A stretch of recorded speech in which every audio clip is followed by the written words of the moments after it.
Boxing King Media in association with Box Raw. Delighted to be joined by Frazer Clarke on this great day in boxing. Gervonta Davis, Tank Garcia. You're going to be watching it tonight, I'm guessing, Frazer. Yeah, of course I'll be watching, but the great day for me is Joe Cordina, mate, winning that world title again, winning it back. So Tank and Garcia is a big one, but for me, man, it's all about Cordina today. My boy, my brother. I can't express how much of a good person he is and good people his family are, and I really want him to get that title back tonight. I definitely agree with you. I spoke to him the other day, and the vibe he comes out with, the energy he's got, he seems like a very humble young man. But lovely person, bro. We've got like 15 years of friendship. Really good person, man. Definitely so. A quick prediction from you for Tank Garcia, the main event tonight. Oh, that one. Do you know what? I've been saying tank, but I don't know. I just want to see him. If he does a bit of boxing in between, just walking forward. If he walks forward, I think he might have a bit of a problem. Garcia, he's got fast hands, and it looks like obviously everyone knows about the left hook, but I'm gonna say Tank will get to him eventually. So I'm gonna say him late stoppage, I think. But I won't be surprised if Garcia clips him on the way in with the left hook after 3 or 4 rounds either. So good fight. I'm gonna say Tank. I put something out earlier. I just hope whoever loses, boxing fans don't come out with he was overrated and he needs to retire, because it's one of the worst things boxing fans do.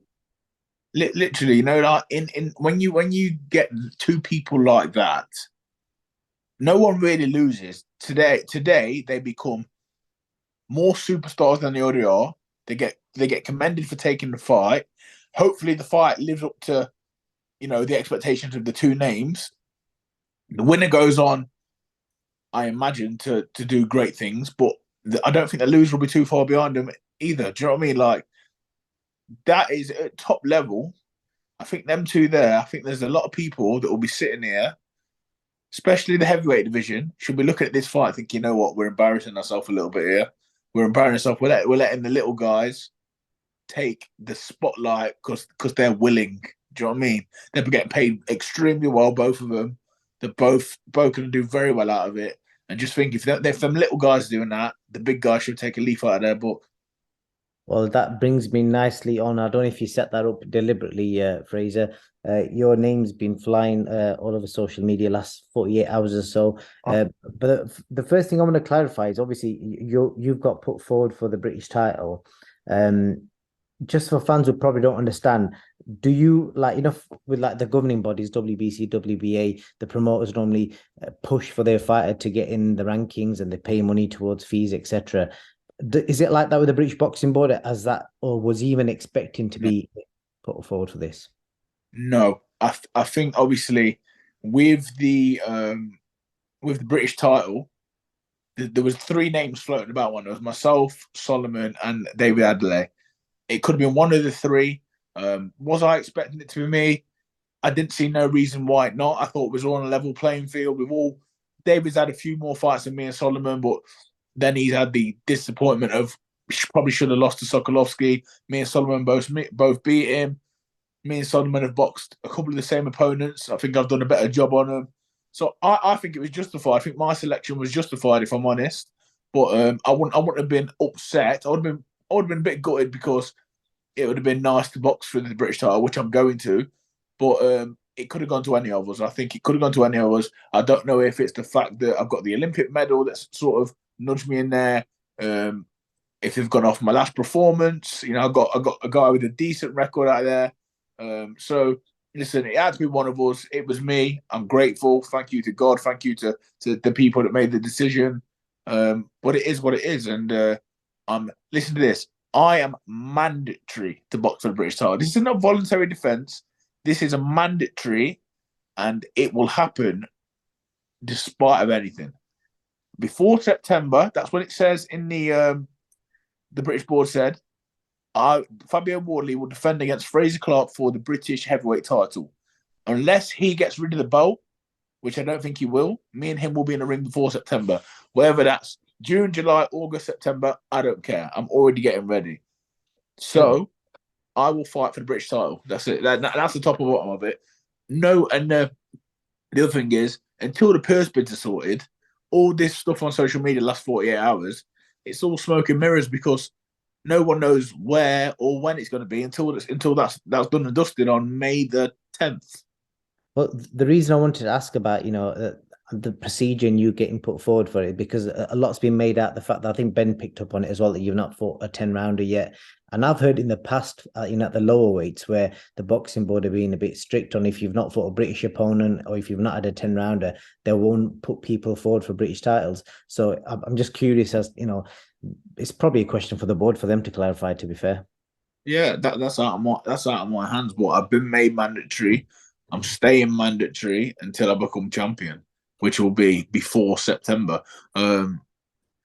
If and what you got to remember is every camera from Sky, from you guys that's been put in my face has been asking me, when do you want to go for the British title? I've said I want the British title before the end of the year. That's what I've said many times. Whenever it's come. This is the thing with boxing. You know yourself, and everyone watching this should know yourself. When opportunity knocks, you've got to be there to answer the door. Listen, it's knocked for me. Opportunity is there.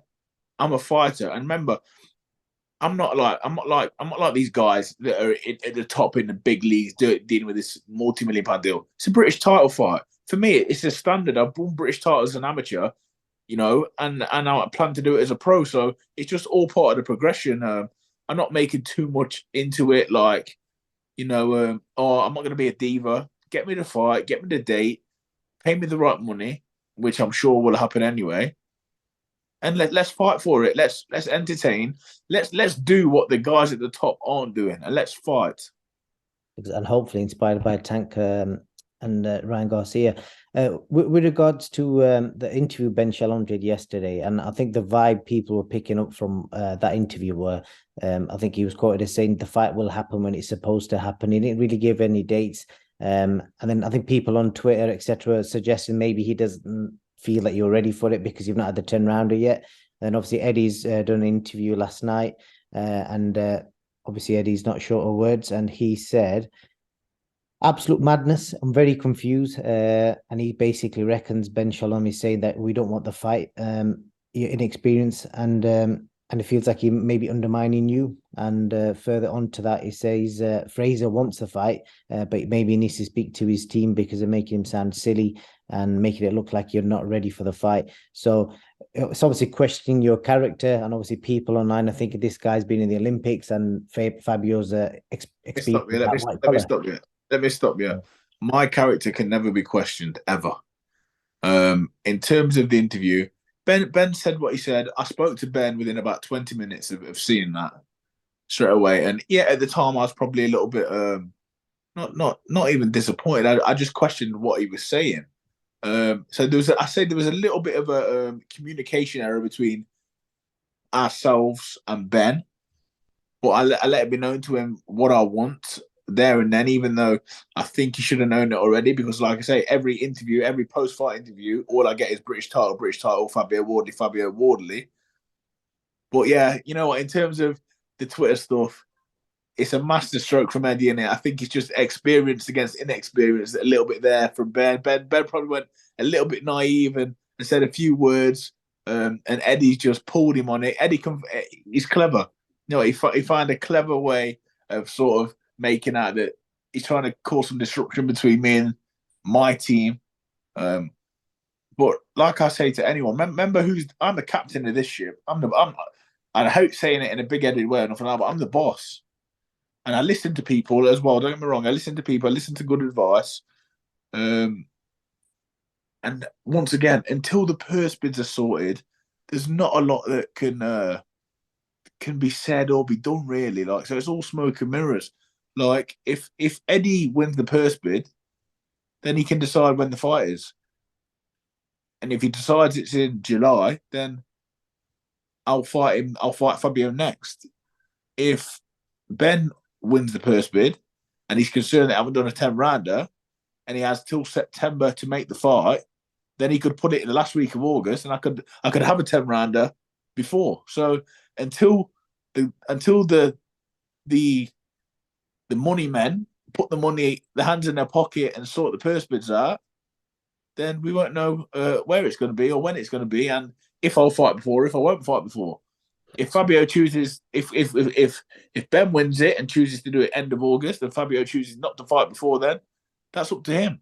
But remember this: I'm from a background of fighting regularly. I'm not into this 2 times a year, 3 times a year. I want to fight all the time. So when June 10th got said, I said, yeah, of course, no problem. I know Eddie mentioned about obviously the chance of getting an injury and getting a cut if he puts money into a show and he wins a bid. If he wins a bid and makes it a different time, then I'll just obviously cross that bridge when it comes to it and most probably scrap June 10th. But as for now, I'm confident. Well, I was until I seen Ben's interview that we're going to go heavy for the purse bid, and I would have loved to have fought again before because I'm a guy that likes fighting. I like getting paid, and I like progressing. And I feel like every time I fight, I do progress. So yeah, that's where we're at with it.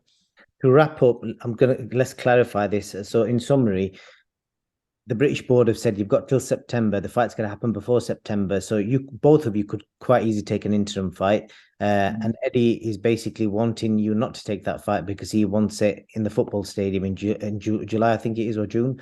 But he can only make that happen if he wins a purse bid. Because if he doesn't win the purse bid, Ben could stage the fight, say, early September.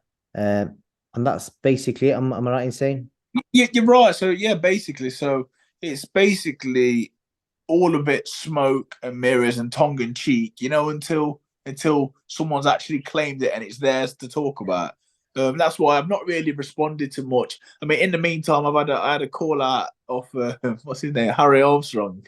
I've had a call out from him on Twitter in the last 24 hours. I've got Jamie TKB who's boxing tonight in Poland on the Sky Boxing Show. I've had people ask him about fighting me, and it's good. It's good that people are talking my name. There's got to be a reason behind it. And they're definitely 2 fights, more so than Jamie one. I think that could build to something good.